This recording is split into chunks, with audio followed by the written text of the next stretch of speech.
ফুটবলের ইতিহাসে সবচেয়ে মূল্যবান প্রতীকগুলোর একটি হল ফিফা ওয়ার্ল্ড কাপ ট্রফি।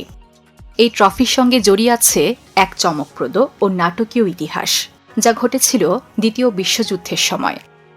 দ্বিতীয় বিশ্বযুদ্ধ চলাকালীন ইউরোপ জুড়ে ভয়, অনিশ্চয়তা ও ধ্বংসযজ্ঞ চলছিল। ঠিক সেই সময় ফিফার তৎকালীন ইতালিয়ান ভাইস প্রেসিডেন্ট অন্তরিনো বার্সি ট্রফির দায়িত্বে ছিলেন।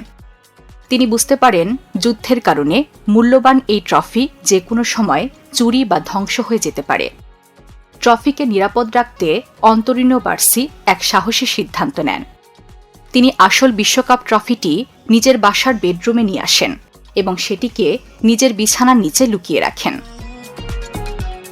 তার সবচেয়ে বড় ভয় ছিল নাৎসি বাহিনী বা যুদ্ধকালীন লুটেরা দল যেন ট্রফিটি চুরি করতে না পারে।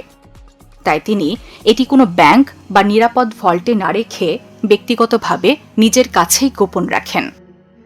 এ সময় ট্রফিটি কোনো সাধারণ পুরস্কার ছিল না, বরং ফুটবলের সম্মান ও ঐতিহ্যের প্রতীক হিসেবে বিবেচিত হতো।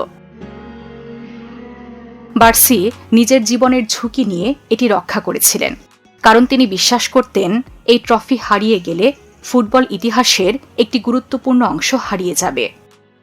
যুদ্ধ শেষ হওয়ার পর ট্রফিটি আবার ফিফার কাছে ফিরিয়ে দেওয়া হয় এবং পরবর্তীতে এটি বিশ্ব ফুটবলের সবচেয়ে বড় প্রতীক হিসেবে আরও বেশি মর্যাদা পায়। বিশ্বকাপ ফুটবল নিয়ে বিশ্বপ্রান্তরের আয়োজন বিশ্বকাপ টুকিটাকি।